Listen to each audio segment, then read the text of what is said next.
Welcome back, guys, to another episode of Divine Data. Today, I'm sat with Piers Hampton. He's the Director of Happiness for the I Trust You movement, as well as world traveler, and lightworker extraordinaire. How are you today, Piers? I'm so beautiful today. I feel so privileged to be here talking to you and explaining all the things that I do in my life. That's amazing. I'm so happy to have you sat here with me today on Zoom during these strange times, albeit, but I genuinely feel that this shift was already coming on. All of this stuff was bound to happen in some sort of fashion. And I feel that we're here today to help bring a perspective to the perhaps lighter side of things and the ways that people can cope through these times, as well as thrive, survive, and feel more alive by the end of this.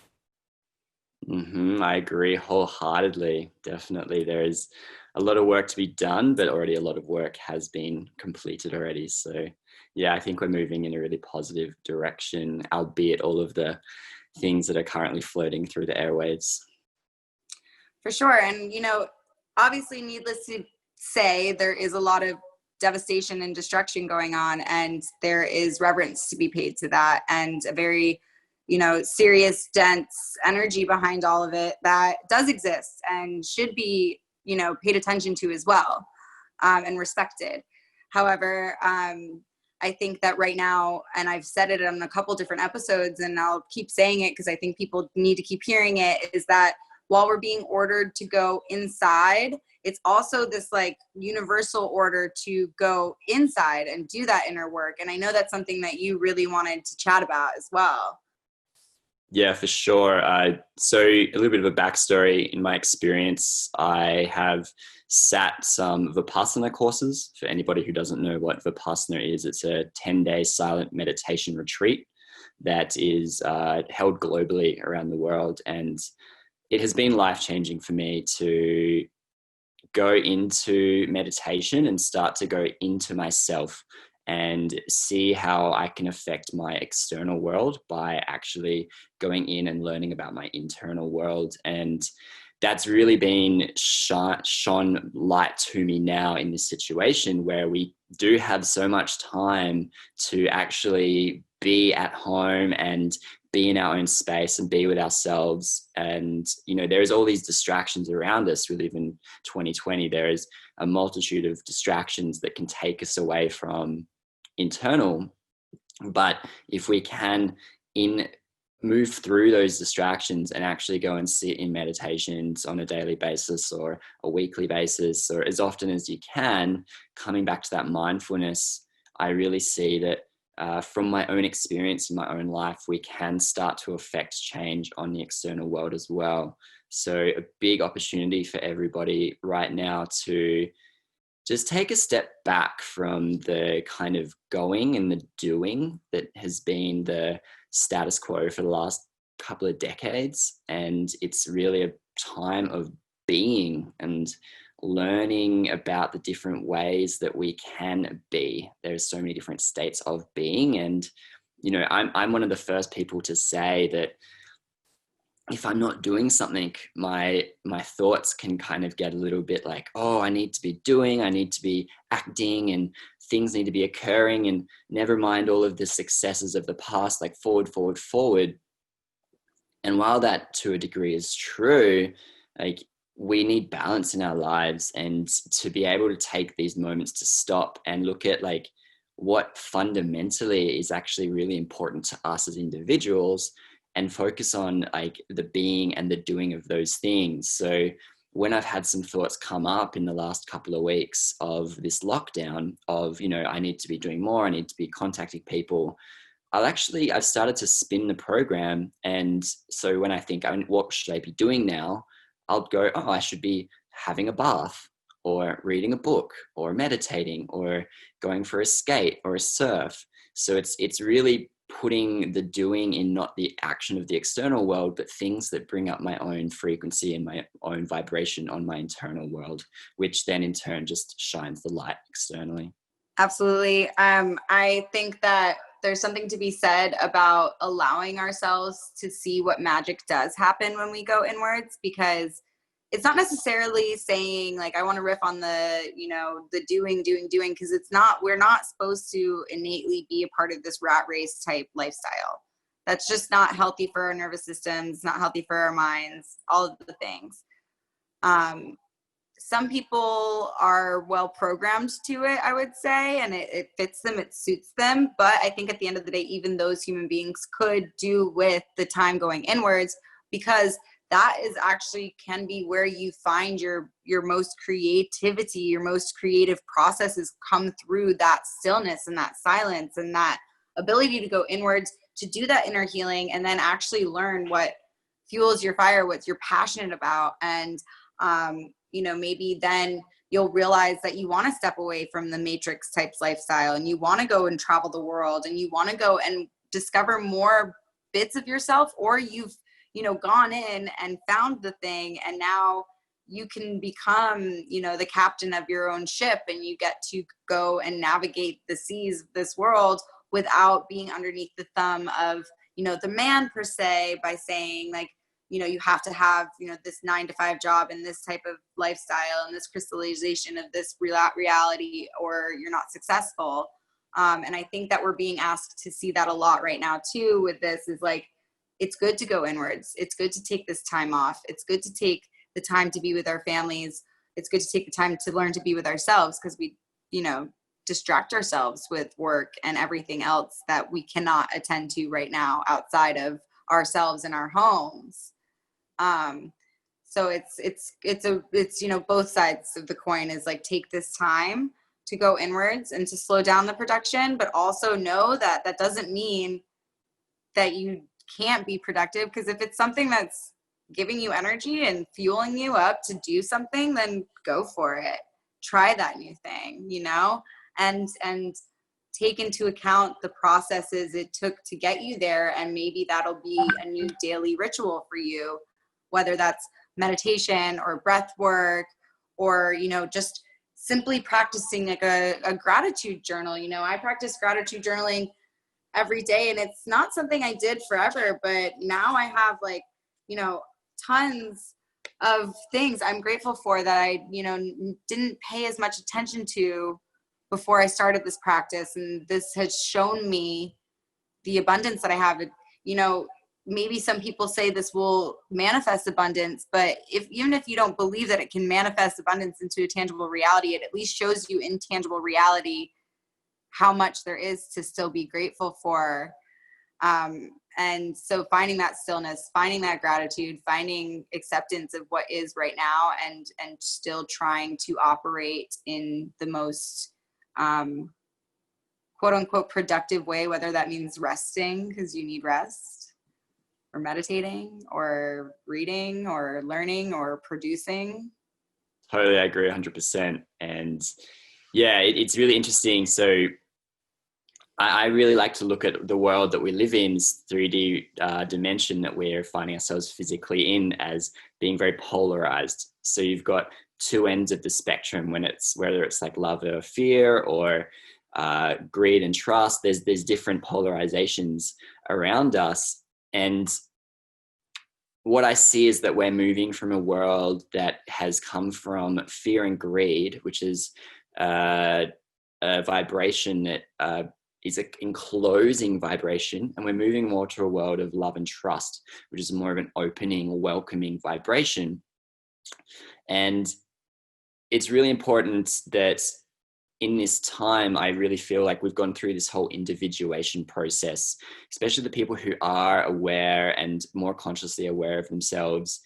And they've started to notice, okay, like these things don't work for me. These things are not bringing me joy. And I've learnt through my experiences that I need to stay in my joy. And as you said, that gratitude, offering that gratitude journal every day, or just simply thinking of 5 things you're grateful for before going to sleep at night, it's proven that these thought processes create chemical reactions in our brains that pump our body with good feeling chemicals, dopamines, oxytocin, serotonins. So it's a scientific fact that you can be putting good energy out there into the universe, and that will flow back into yourself as well. In that, we are also going through a really big change on our planet. It was happening prior to this whole global pandemic event that we're seeing. There was that change occurring, and this is part of that change process. This is part of that catalyst. And, you know, like you said, the 9 to 5, which has worked in the past, and it really like helped, you know, the whole industrial revolution that allowed us to be where we are today. And now it's time for that next evolutionary step through that as well. So I'm really grateful for everything that has been, because it's allowed us to be who we are today. And we're starting to see some of the cracks in the cement and some of the cracks in the, you could call it the matrix, that has worked so far, that it's time to make change. One of the biggest things that I've learned in my life is the only thing we know for certain is change. Outside of that, everything is just uncertain and ever in flux, ever in flow.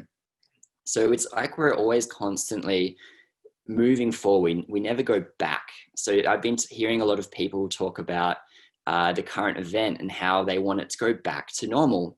The thing is, though, we're never going to go back to where we were, because we're always making progress and we're always moving forward. And so the new reality that we step into once all of this is said and done and things start to open up again, I believe is actually going to be really positive. There are going to be some things that are kind of weird, some separations that are occurring between certain people. Maybe you won't see as many handshakes, and maybe in Italy you won't see as many kisses on the cheek and things like that. But there is a level of like a higher level of trust is actually being built in the communities and the relationships that are being formed at this time and have been formed prior to this time. Because it's like, I know that this person is looking after themselves mentally, physically, spiritually. So I can go and be in their space, be within six feet of them in their auric field, and not take on any sort of, whether it's viruses or negative emotions, etc.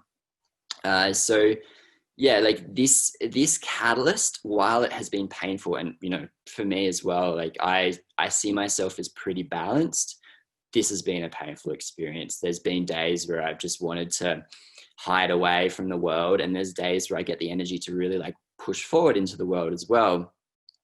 And so it's just really like being okay with what is occurring in the moment, accepting that this is what is coming to me right now, and knowing that that will be shifting in the future as well.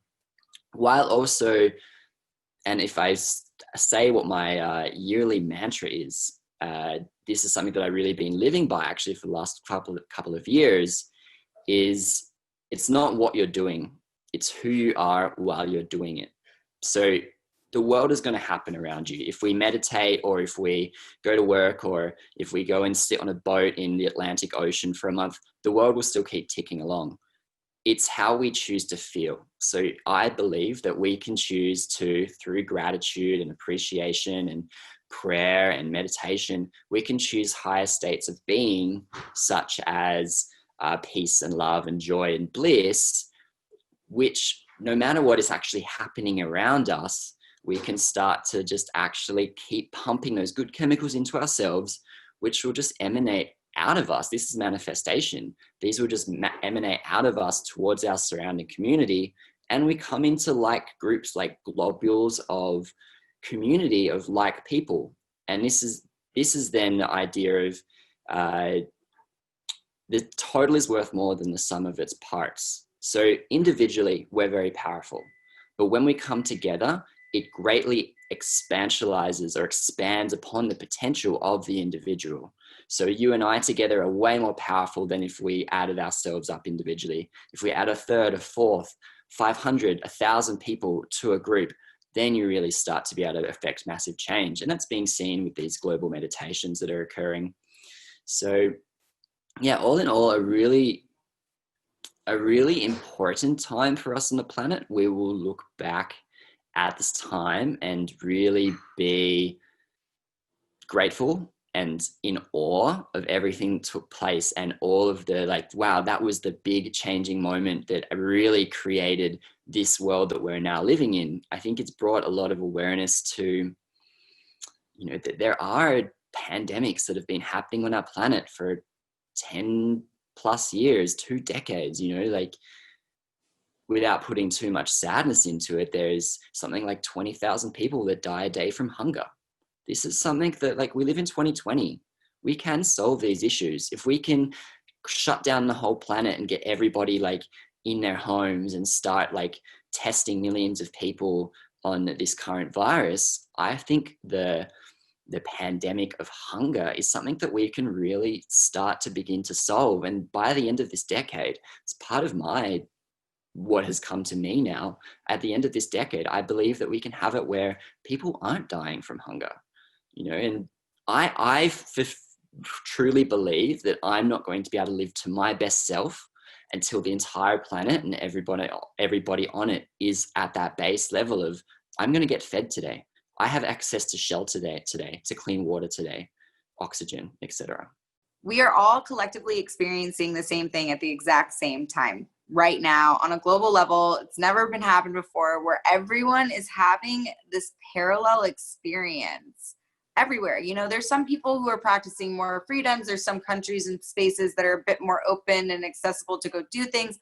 But on the grand scale of things, on a global level, we're all connecting on this same exact thing. We're all feeling the same exact pain and experiencing, our fears and shadows and our inner children and all of the things coming up, so that we can learn these lessons, so that we can come together collectively, so we can stand together hand in hand, like you're saying, and solve these global issues. Because this pandemic, COVID-19, showed us how quickly we can all act, how quickly we can all come together and do the exact same thing. And even the people who didn't want to do it, they did it, and that's the power of coming together. That's the power of going in. And that's kind of this huge metaphor that I want to like keep putting emphasis on, because people need to be able to walk away from this not afraid of other people, not, hating everything and everyone, and not being so totally traumatized. But I want people to come out of this being like, wow, yeah, it was traumatic and hard, and I felt for the world, and my empathy was switched on, and I went inwards, and I discovered all these things about me. And holy crap, like, we have to stand together and be together on this, but we also need to all remember our sovereignty as free will wielding human beings that, come into this world as self-sovereign beings. Even as a baby, I still view that's a soul, that's a sovereign soul, and you need to help take care of it because it can't quite do it yet as it's growing. But, at the end of the day, we are all still born self-sovereign beings, and we need to return to that. We need to return to the root. We need to return to being our own best friend, but also knowing that that means that we are part of this one whole. And if we're our own best friends, then everyone is our brother and sister and our best friend. And no, that doesn't mean that you have to like give all of your time to and believe all the same things that the other person believes and all of that. But at the end of the day, we're all going to be affected by the same exact thing through the ether. This was just shown to us in a very tangible, like physical, here it is in a box. This is how connected you guys all are. Wake up. That's what I'm seeing. And it's kind of exciting because I do see a lot of people waking up to like, the stuff that is in the establishment that is corrupt, the stuff that has been fed to them that, whether it's processed foods or sugars or it's media or it's anything that's toxic that's been fed to them for years that they've just become addicted to and numbed by. And, they're kind of, oh my God, I'm seeing through the veil because I don't have the rat race to distract me right now. That's really cool. That's like a quickening of awakening in and of itself. While we've already been experiencing that awakening on a planetary level, I've seen it happen over the years, but now all of a sudden in these past what is it, 4 months, 5 months almost, or it is 5 months. I don't even know anymore. Time is weird. Time doesn't exist. That's a whole other subject. Um, but 4 or 5 months of this, and people are like that waking up. Things are shifting at an enormously fast rate. And that's also a good thing that we're sent home or sent in to go down and root down for a bit, because there's a lot of shifts going on, and we need to stay rooted and remember that we've got this and we are going to evolve past this. And with destruction comes creation. Therefore, what's next? It has to be the creation stage. Totally. Yeah, I really feel that. Wow. Like I said, like we are going through such a massive shift on our planet, economically and personally, and when it comes to the situation that we had before, that what I mentioned, tapped on before with the industrial revolution, that really brought a lot of availability to a lot of people around the planet. But it started to get a bit skewed, where it started to favor the wealthy while retracting the value of the poor, basically, effectively. And it's interesting, like, to observe, like, it started to get where we were moving away from quality. And that's what I really noticed, is like things that were being produced to only have a shelf life of a year, 6 months, 3 years. Like, things wouldn't last 5 years. The car that you bought, the computer that you bought, the pair of socks that you bought, they really had a small shelf life. They were being mass produced to make a quick profit in detriment to our planet. And I get it. Like, we've been living in that kind of mindset, but now we're moving back into quality, and we're moving back into like the idea of minimalism, and the less is more, and these, like, we can have really nice things and share these things that, like, I can have something that I can share with the community, so then the community doesn't have to go out and individually buy it. So it's the individuation process that, and when you were talking about before, like the small being part of the whole, I kind of saw it like a tapestry. So humanity is like this tapestry, but we're all these unique individual threads that make the tapestry. So it wouldn't be a tapestry without each of us bringing our own unique flavor. And we've needed to learn what that unique flavor is to be able to bring it.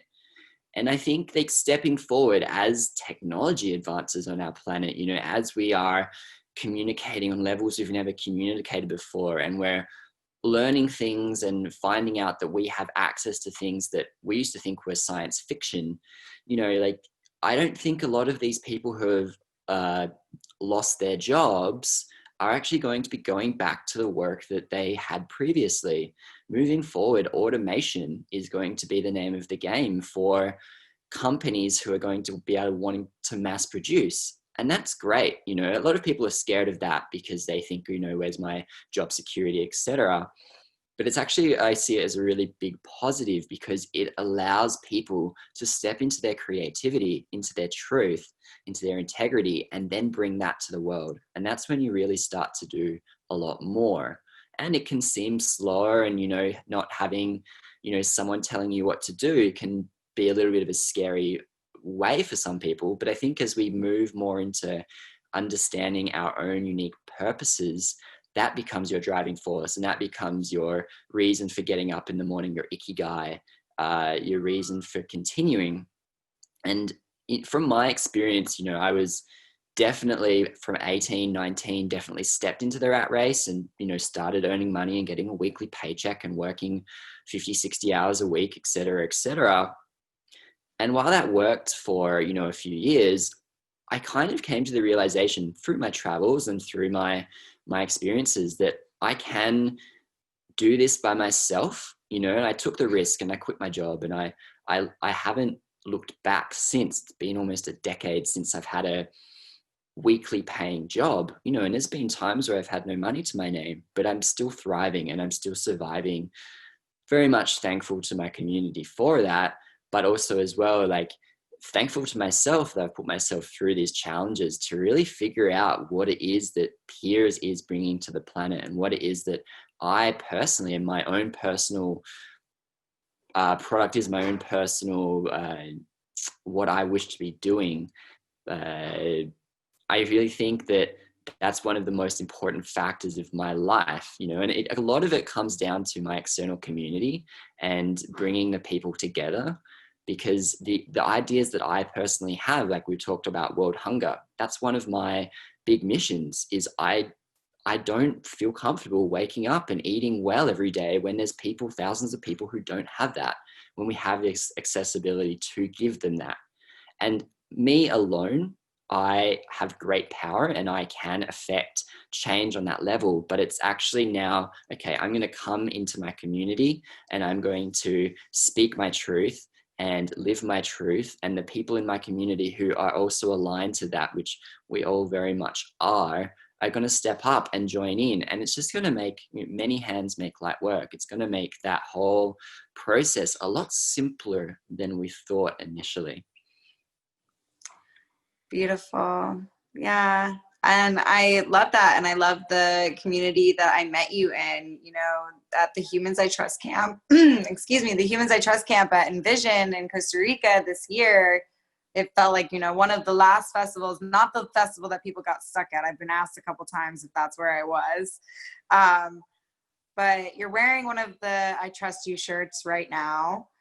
You know, director of happiness there. You're one of the first people that I met when I walked into the Humans I Trust camp, you know, having been introduced to Virginia through one of my mentors, had on the internet, not having met her in person yet, but I walked in, and I said this, I think, in Virginia's interview too, but I walk in and I see this sparkly jacket and I was like, I need that jacket, first of all. Second of all, there's these gorgeous men and women, and I'm like, did I just step into Eden right now? Like, where am I? And Virginia had not yet gotten there. So you and I spoke for a bit, and I was just like, this is like my soul family in one camp. And yeah, you meet a ton of your soul family at places like Envision, but what a concentrated, juicy group of you I found so quickly. And, you know, I end up getting blessed with the opportunity to speak on the stage there and really get to know you guys as well and stay in contact and, you know, create community with you guys, even during these times where we're being asked to not commune. We're finding, like you said, through technology, this ability, this capacity to connect. So it's so funny. I just got a Humans I Trust global message on WhatsApp as we're talking about that. They're like, we're here, we're buzzing in. Amazing. And so it's, yeah, it just shows how connected we all are, you know, and it's so integral that we are working towards these global issues, and we are working towards these global issues by starting inwards. Because to heal internally is how we heal externally. And we have, as human beings, created a lot of damage, but I like to think that, you know, Mother Nature has the capacity to sustain herself. But it's our responsibility to sustain humanity. You know, she wants to take care of us, but she's a stern mother in the sense that once you've gotten to a certain point in your life, you've got to start taking care of yourself. And she means it. And now she's really fed up with her kids and she's showing it, and she's not being, you know, stern to the point where she's kicked us out yet. But I do think she does have that greater capacity to do so. And she's shown us in different lights and different ways. And whether that's through, you know, I don't know. I don't want to go into any conspiracies because I don't know what I believe. And I like to say that all I know is I know nothing. The more I learn, the less I know. But if any of it is human contrived stuff, if any of it is that, it's still Mother Nature creating that in someone's reality and giving them the download to go and produce this. Everyone is playing a role, you know, even the people who do things that are of malintent. But if it is just Mother Nature doing her thing, presenting us with something that Mother Nature has presented with us before, like the fires and floods and all the other things that she can do, it's still the lesson to be better as humanity. And I do not think that there is no hope. In fact, I think there's a lot of hope, especially with the significant amount of people waking up, and especially with, you know, the conversations I'm being able to have and being blessed to have every single day, 3 to 4 times a day, for this little show that I'm doing.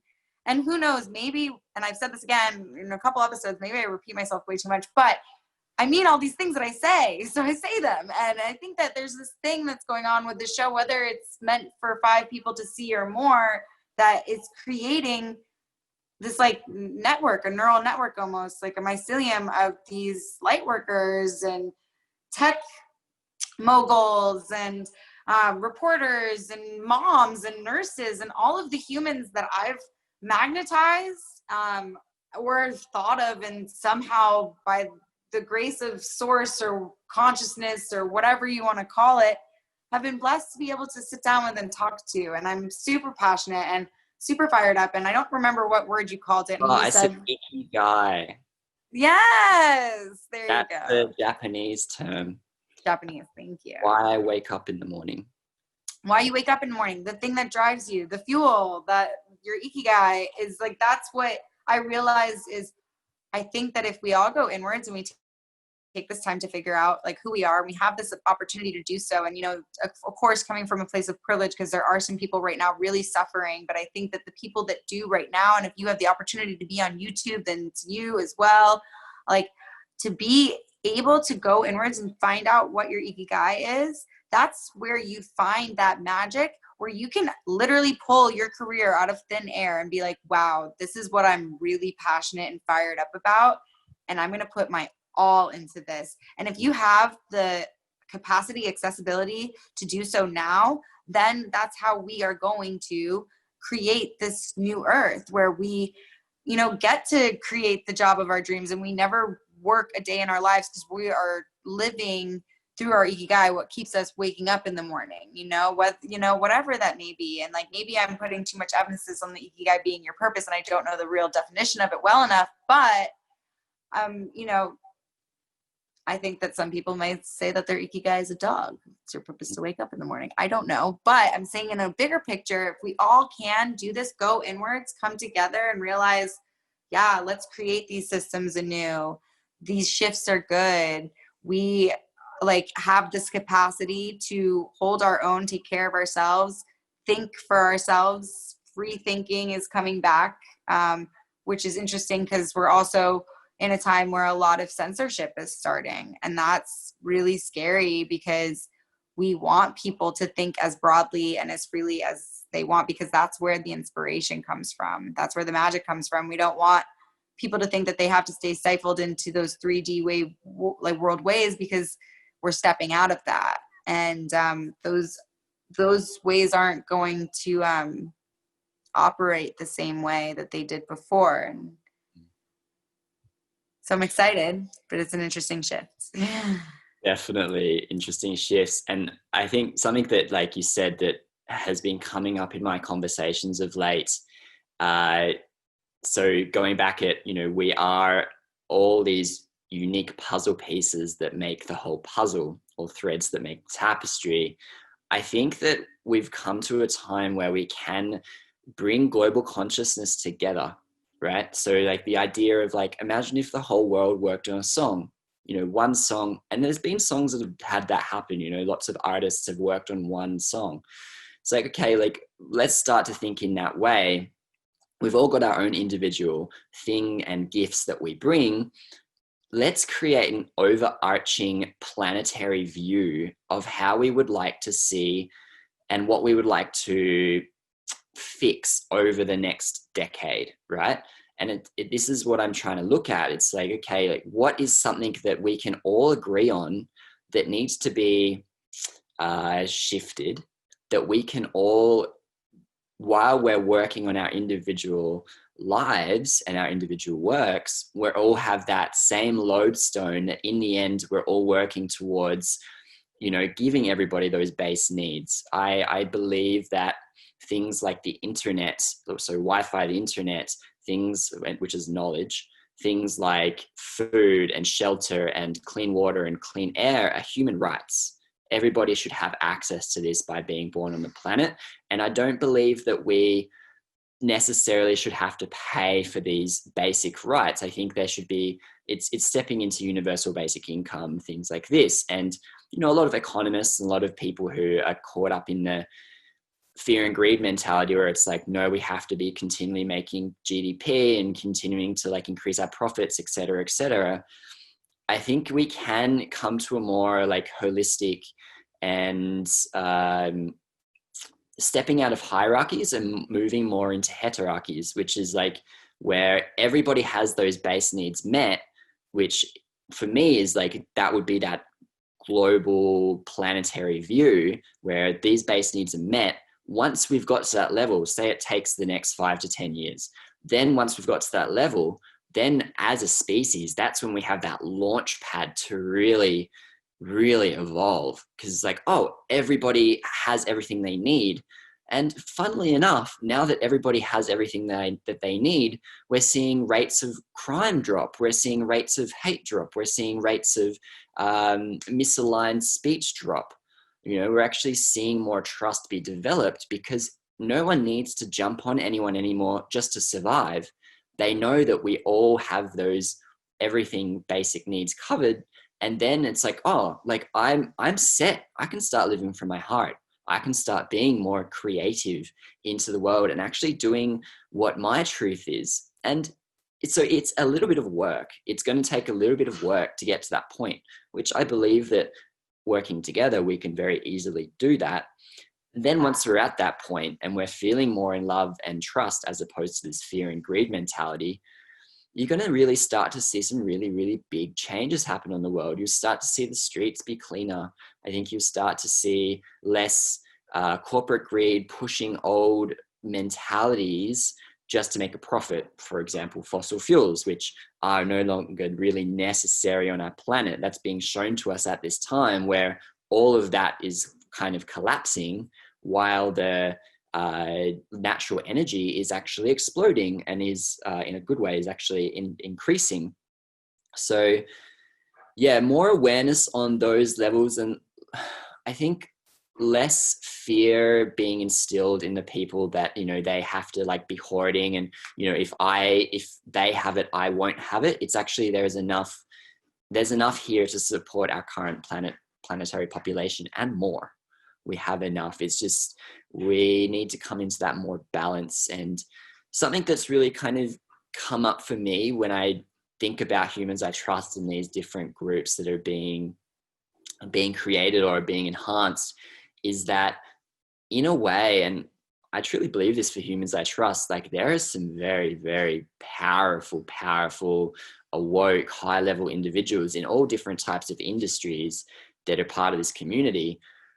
We can start to look at creating our own global or our own planetary councils where we can, because we are a planetary community, and we can start affecting change outside of governments and outside of the UN and outside of borders. You know, we can become our own, in a way, UN, where we're working together to create and affect change, getting us to that baseline where everybody is in a really good place, living from their heart center, not having food anxiety or shelter anxiety or et cetera, and really then boom, from that point, I see massive potential for evolution and expansion as a species going into the next, I feel really positive past, say, 2029, going into the next 30, 40 years after that is a real huge growth opportunity that I'm really excited to be a part of,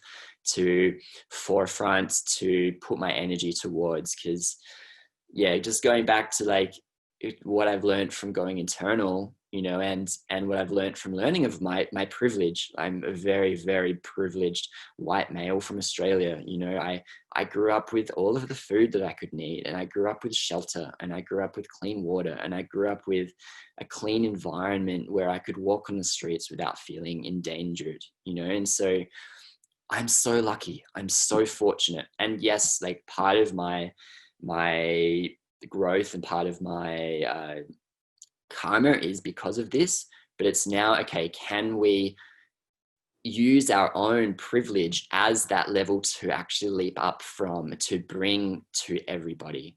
Because yeah, I would feel it would be a privilege wasted if, you know, in 15, 20, 30 years, there was still the same issues that were going on and I still felt comfortable and secure in my life, because then I'm not using what has been gifted to me to actually then gift that back to other people.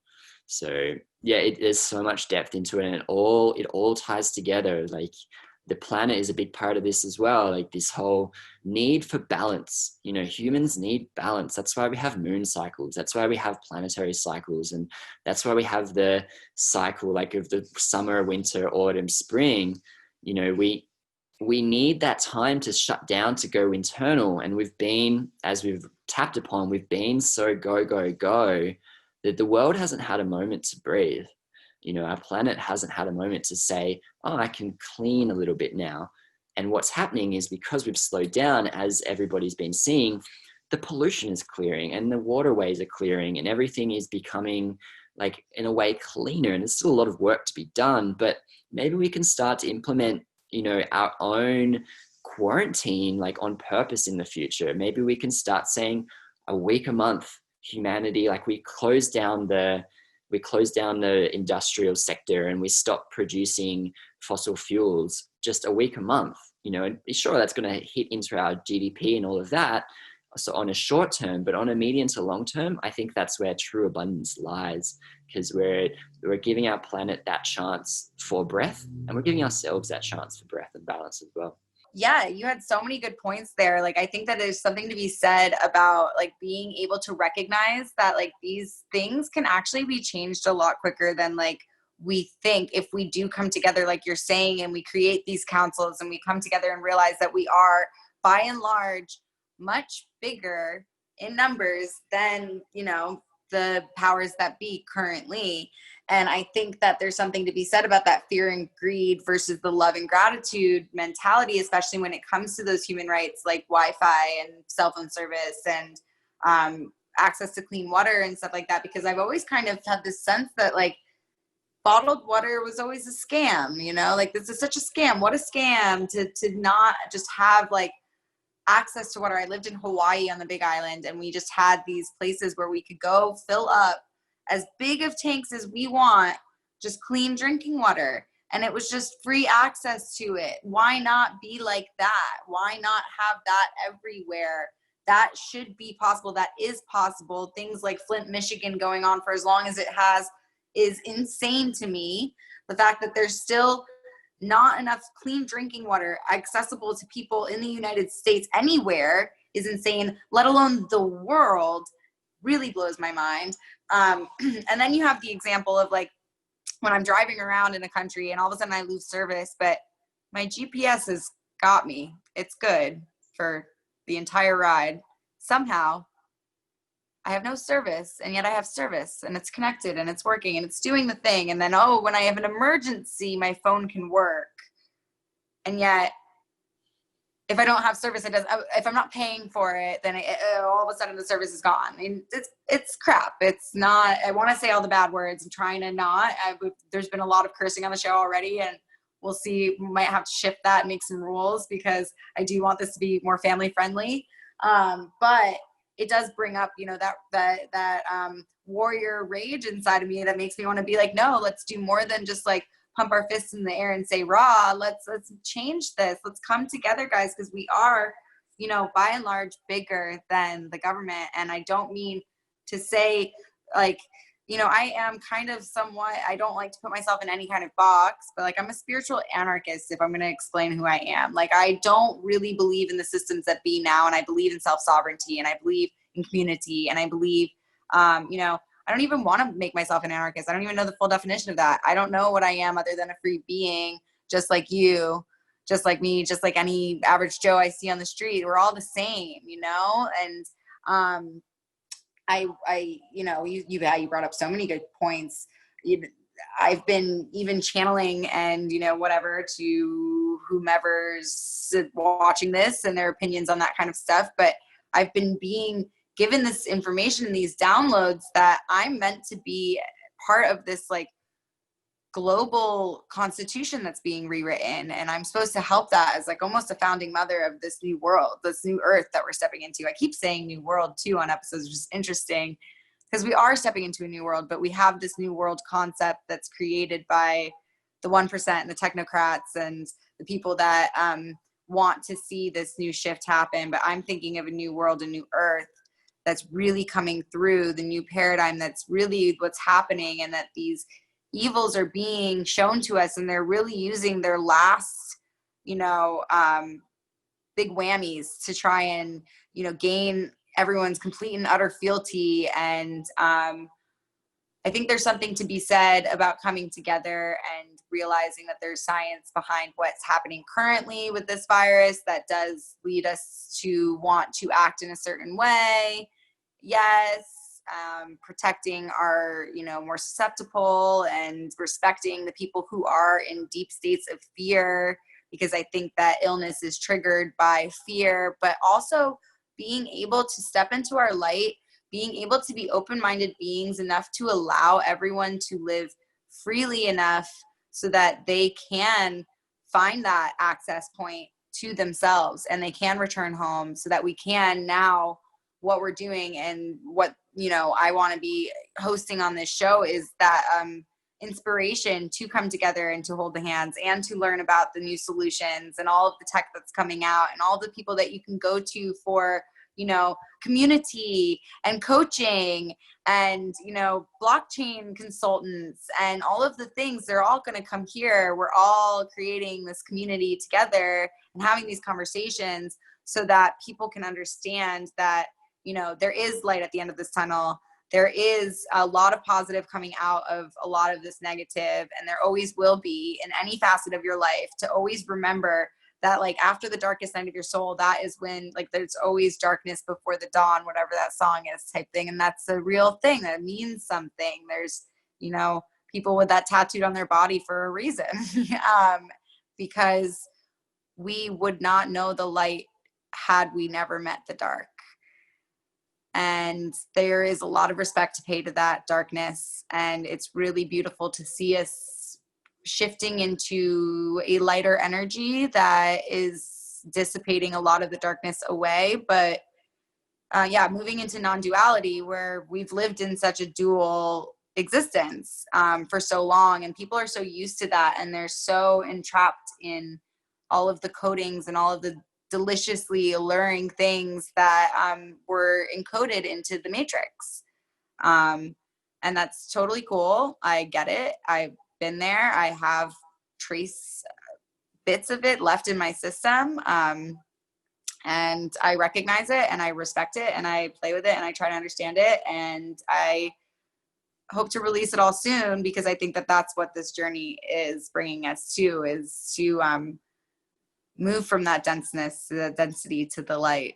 And I think that's what we're finding. So end of my rant, if you have anything to say. It's so beautiful. And it's something that I've been playing with as well. The idea that if I find myself using the term down in the dumps, right? Find myself at that lower end of the vibrational experience of life, there's a little bit of a self-celebration that occurs of going, wow, I'm really low right now. Like, the only way I can go from here is back up. Like, I wonder what the other side of this is, because I see everything as a frequency, as a wave, or even as a spiral, right? So we start at a point, and like we come around to that next echelon of that next level of the up, but from that is that next level of the down, right? And it's this constant back and flow. And the Buddha talks about it where he says, like, taking the middle path, which is to, from my Vipassana, is to not have aversion to the negative sensation. So if something negative is happening, don't be like, no, go away. Just be like, oh, this is happening and it will pass. And also not to have craving towards the positive feeling, sensation, because craving is also suffering. Because as soon as that, if you're craving for something that you've had that felt great, when it's not given to you again, or when it's taken away, you start to suffer again. So it's that again, okay, oh, this really beautiful thing's happening right now. I'm living it, I'm in it, I'm enjoying it, but inevitably it's going to come back the other way of the spectrum, right? It's going to be that up and down swing. There's many different frequency points right now in the last decade and over the next decade that we have been passing through and will be continuing to pass through, lots of like connection points. And it's a super powerful time because we have, in a way, been inundated with a lot of negativity and a lot of like discrepancy and misalignment on our planet, which is, as you said, that darkness has allowed us to become who we are, the healers that we are, to step into that light and to build this new upward momentum.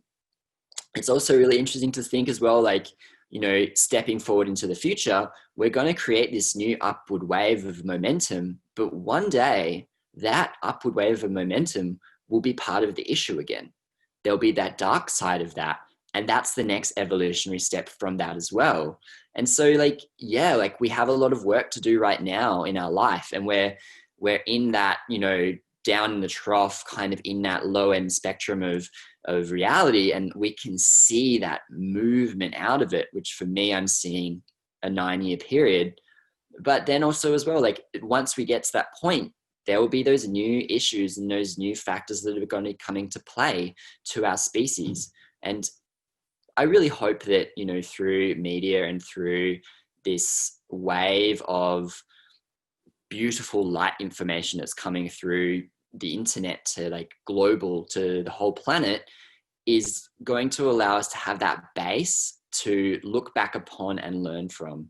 Because history doesn't always create the future, but you can look back on history to start to have a bit of a clearer picture of where the future is going. So it doesn't always correlate, but it can give you a bit of a guideline.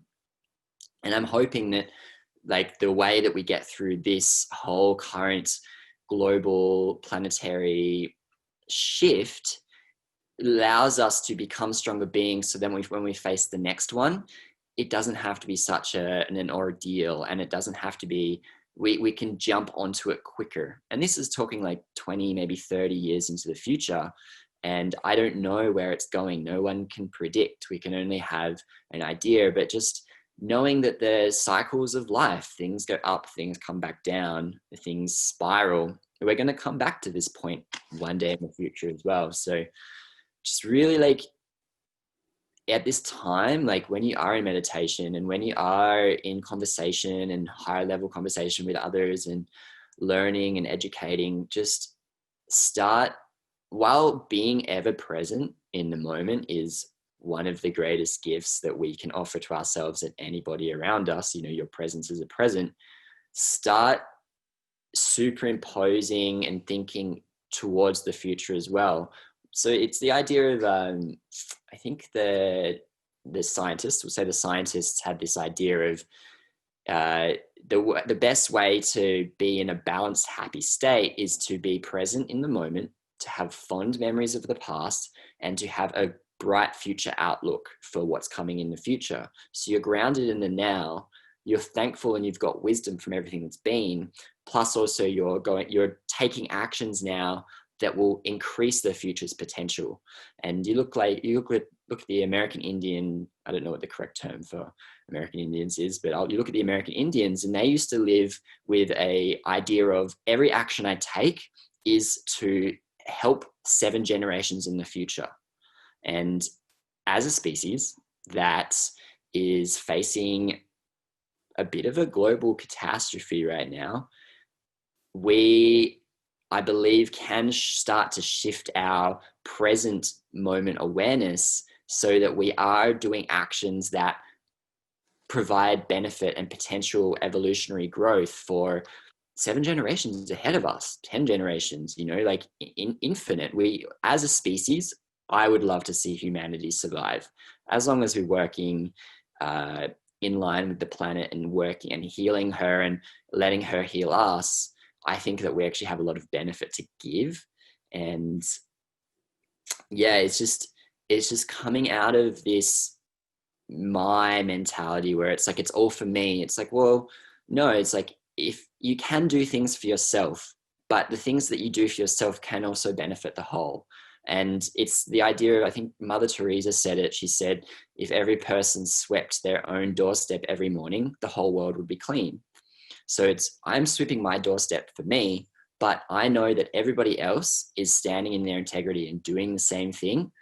Boom, there's no more rubbish on the ground anymore. Things are starting to get cleaner because we're all taking that action for that future planetary view, which is what I keep coming back on is, and that's really where my thought process is now. It's like, how can I create a 12-year a 12-year set of goals of how I would like to see the next 12 years evolve for myself, plus also for everybody else. And that's a big question on my lips right now. And that's a big, like, where a lot of my internal work has gone, where it's like, I've gone internal and I've explored myself. And through that, I just want to bring love and joy and trust and peace to everyone else. Yeah. And shining that light onto others. And it's literally, quite literally, by speaking your truth and embodying your truth that people become aware of their capacity to tap into their limitlessness, their capacity to tap into their light, their capacity to tap into their innate, eternal healing capacities as a human being, as a soul. We are healers, we're natural born healers. And, you don't necessarily need to have a training to be a healer. You just sitting by a friend, being there for someone, you even just emitting that light that we're talking about by, embodying your truth and speaking your truth, that's healing people. These conversations, that's healing. Someone is listening to this right now and saying, wow, yeah, I needed to hear all of that. Like, I needed to know that. And now I feel like I can take this journey on for myself. And that's all that a healer is someone who has the capacity to show someone else their capacity to heal themselves and their potent potential. And that's really what it is. And I think we all can do that for each other innately, because we are all, fractals of this cloud consciousness.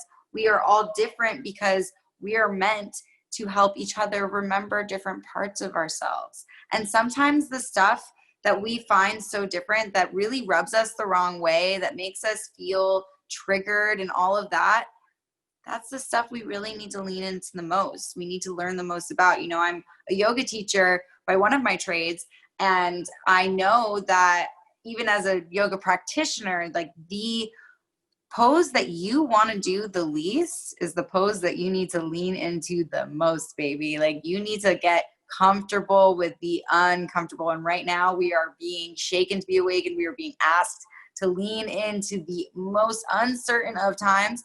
However, I can certainly say that there are going to be upgrades coming through for everybody and the planet and humanity as a whole. On you always bring up good points whenever we talk. I mean, we are really bringing together all of these nodes through these portals, like going to envision even like different portals in time, different portals in space, different portals, in geographical areas. You can look up different, coordinates of where you're at and find out the craziest things happened underneath your very feet where you're standing. And wow, of course I end up here on a full moon at this time, and all of the cycles that you talked about, like, it's all interconnected. And if people don't think that that's true, like, we women call our periods, our menstrual cycles, our moon cycles. And we oftentimes, especially when we are not taking the pharmaceutical birth controls, are very much so linked up with the moon. So that's proof. It shows you quite literally that we are all so interconnected, and we're so connected to the planet and to other planets and to the entire universe. And, the reflection that we see that we don't like, that's quite literally just to teach something to us. So maybe it's something that we've had in our systems that we still possess, and we still, unleash at moments of times that we're not most proud of ourselves, and we see it in someone else and we're like, oh, I really don't like this person because they remind me of that. Or it's a reminder of someone else that triggered them because they had those things. Or it's a reminder of something that happened in like a past life. You know, there's something in there to learn about. Or oftentimes, especially with things like jealousy and greed and all of that, it comes to a point where it's like, I have only ever been jealous of people who have something that I know I've got, and I'm just scared to shine and show the world. And I don't think I have the capacity, or I don't deserve it, or I have some story behind it that's created a block for me. And then recently I realized, of the past couple of years, that those people I'm jealous of are like my homies now. You know, they're the people that like I jam with the most, that get me, who like, oh, I am you. That's why I was jealous of you, because I was seeing this light that I knew I had, but I didn't think I deserved to shine, or I didn't think anyone else could see.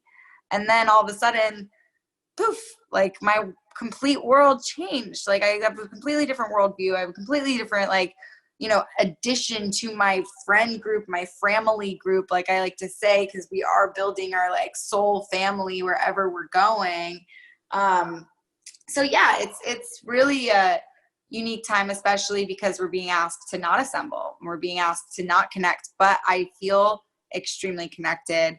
You know, I always did, and the journey has gotten me to be in a place where I can feel the entire weight of the world. I can also hold the weight of the world at times and know it's not mine.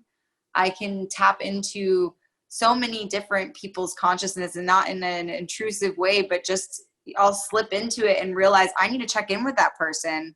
Something's off. Or like, they're on their way to see me, I should call them. And they're like, how did you know? And I'm like, I felt you. Like, I even felt my car coming yesterday. It was supposed to arrive on Thursday. What day of the week is it? It's Tuesday. It arrived on Monday. And I, for some reason, decided to call the carrier and was just like, hey, is my car close to Texas? And they're like, actually, it just got to Houston. They think they can make it to Austin tonight. And I was like, okay. Like, I felt a car. Sorry guys, like maybe I'm crazy and maybe it's just a coincidence, but I really don't believe there's coincidences in this world.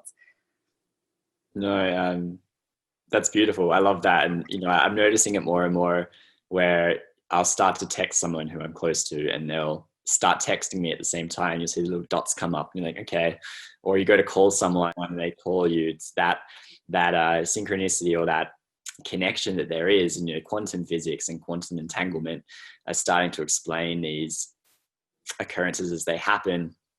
Something that came to mind when you were talking about we're being shown the things that we don't want to have happen anymore.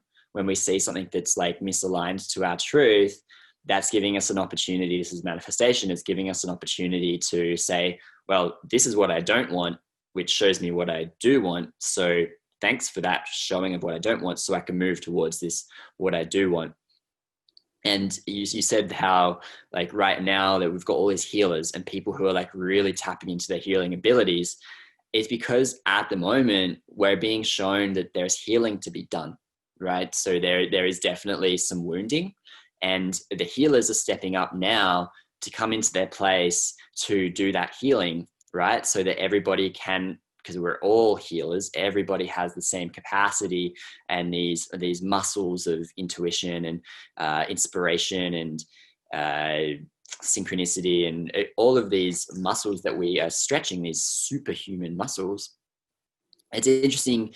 I kind of look at it in a way that, so right now the purpose is to be healers to heal. But I see, like, as I've said, like, I see change as inevitable. So eventually, and I've noticed throughout my time as I've grown wiser and learned more things, and also learned that I know less things, my purpose shifted, right?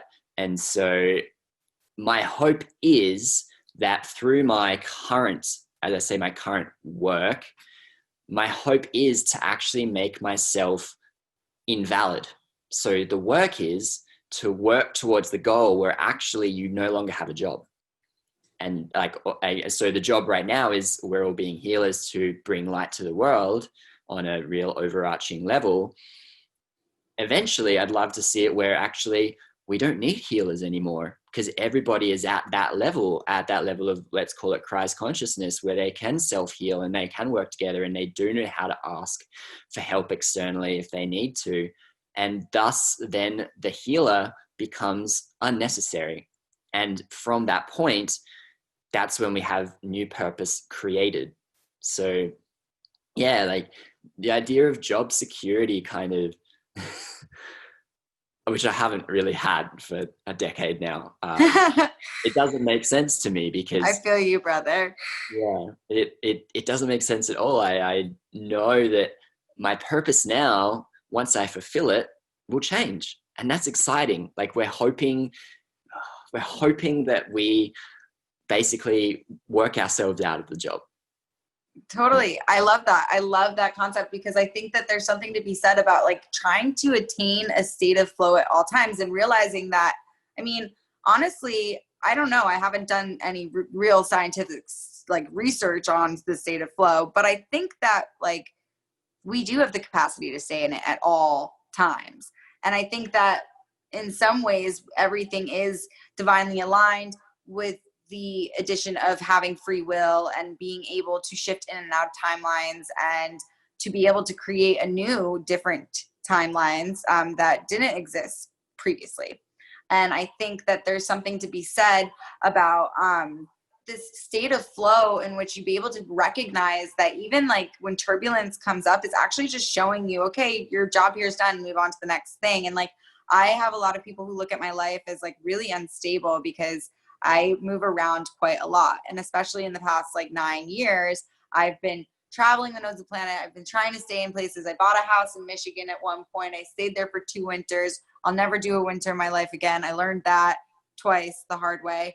And, then from there on out, it was like 3 to 6 months in all of these places and like always going there and being like, yes, I live here now. I've moved here. And then everyone being like, are you sure? Because you seem to still have your bag packed and you're ready to go. And you have another ticket to another country already. And I'm like, oh, you're right. And I keep going and going. And eventually I've just kind of surrendered into it. And I slipped into this real state of like acceptance and the flow. And not just like allowing the flow to surprise me anymore or allowing it to get switched on at random times. It's just there. It is. And it's, the finding the thing that makes me wake up in the morning and then implementing it every single day and then really feeling like I'm never working a day in my life and that time just, can feel as long or as short as I want it to and as slow and as fast as I want it to. And I think that we are being asked, to see that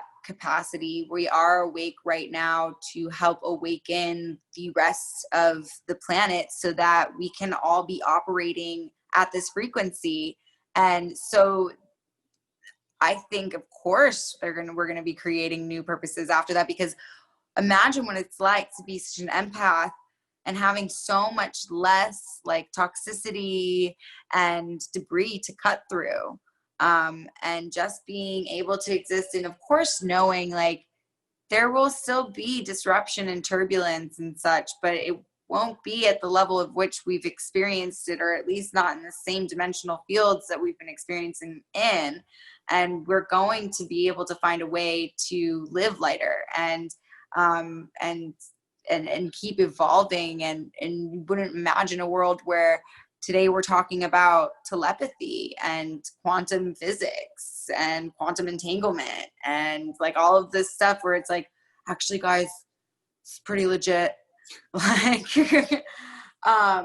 so what are we going to be talking about in 9 years? And I see that 9-10 year phase where there's going to be something that disrupts again. And there's been this pattern and that's been how it is. And there's been prophecies for years for all of this to be coming in. But anyways, I feel like we could talk for ages and ages and ages, my dear, but we should do this again. We'll come on together. We will jam and riff on all of the things. It's such a pleasure seeing your beautiful face, my dear. Piers, is there a way that people can reach you, find you, follow you? Yeah, I think the best place would be my Instagram. So just follow my name, Piers Hampton, PiersHampton. And Thank you, your babe. some love. Something that I want to add to you. You mentioned flow, and you mentioned you haven't done much research into it. So anybody who wants to do some more research into flow, how to tap into flow states, there's a really great book that goes into real world science around it. It's called the Rise of Superman. And it goes into extreme sports because a lot of extreme sportists use extreme sports to tap into flow states. But for anybody who's interested in flow and wants to learn deeper, definitely read that book, The Rise of Superman. Thank you so much, Piers. It was such a pleasure talking to you. So good to see you. Keep doing all that good work. Keep being that happy, joyous, hopeful being that you are. I cannot wait for the day that we get to hug again. Yeah, I trust you. I'm so excited to see you, and I'm so grateful to be here with all of you wonderful beings and share my truth and share my light, and excited to come back again and continue the story with you. Much love. And yeah, I'm looking forward to that. I trust you hug. Yes, I trust you. I love you. Thank you, thank you, thank you. And we'll see you soon. Bye. Bye.